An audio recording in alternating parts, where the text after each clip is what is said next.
You got it? Alec Baldwin, that's his voice. Tech TV. Really? Nice to meet you. Haven't you heard them? Hi, how are you? Nice to I meet hear you. him all the time, but I didn't realize it was Baldwin. It's funny.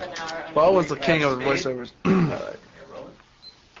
Ben Affleck to prepare for the role of Jack Ryan. You spent time at CIA headquarters, right? Mm-hmm. Were you surprised at how computer savvy all these agents were? Yeah, I kind of expected it actually. There's a whole division of technology there. There's analysis, there's operations, and there's a technology side of it.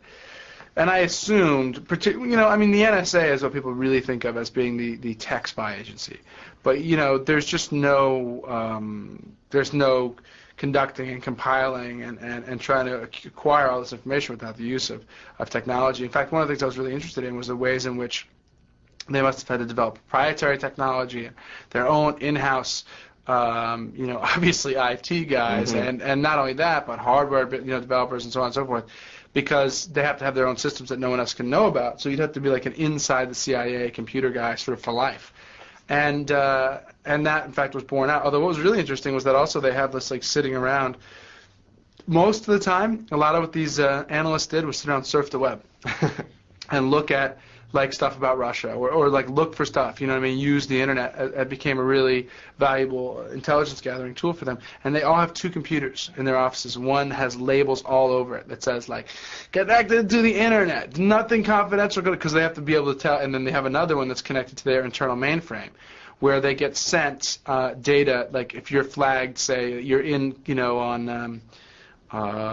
say you're in the Russian department, right? So and you're cleared to level 3. So any information that comes in from the field, from anywhere, any operative that's out there, you don't know who it is, you don't know what it is, but you're on the clearance level 3 for Russian stuff, so you'll get that. So you have access, and every day it's like their email, but they get all this stuff, like top secret stuff, kind of comes over their internal mainframe about like what's going on in areas that they're interested in, which is a kind of a fascinating thing, And I just thought, like, God, if you could get into that system, you'd have everything the CIA has. It's almost dangerous when you imagine that they're keeping all of this information on computers. Absolutely. Well, how about in your own personal life? Are you a geeky guy? Do you use computers? Yeah, I'm pretty geeky. I'm pretty heavy-duty geeky in the computer way. I got into working with PCs when I was younger, and I tried to build my own nonlinear editing system when the Avids were prohibitively expensive, at least for me, and so I started, building what's now kind of almost come standard. But I had to go out. Video capture boards were like,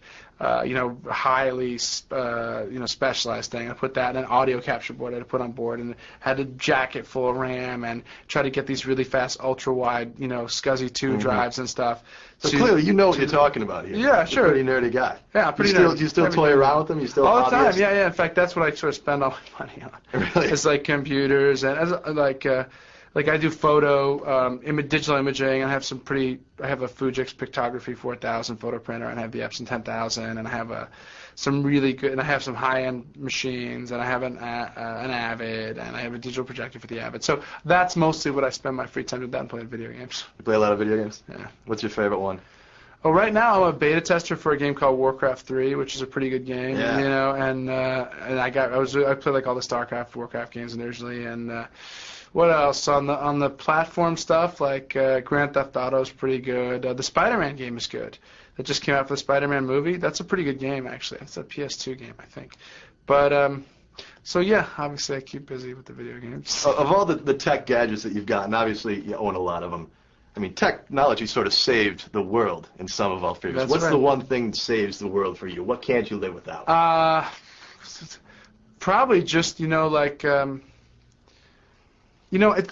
really the email, the internet. You know what I mean? Mm-hmm. If that's the thing that I can't, that I feel like if I'm somewhere and I can't check my email, I feel like naked. It's like I'm always set back. You're you know addicted. What I mean? I can't. Yes, I'm addicted to email. There you go. Well, on that note, Ben Affleck, email me. You got it. Right on. Nice talking.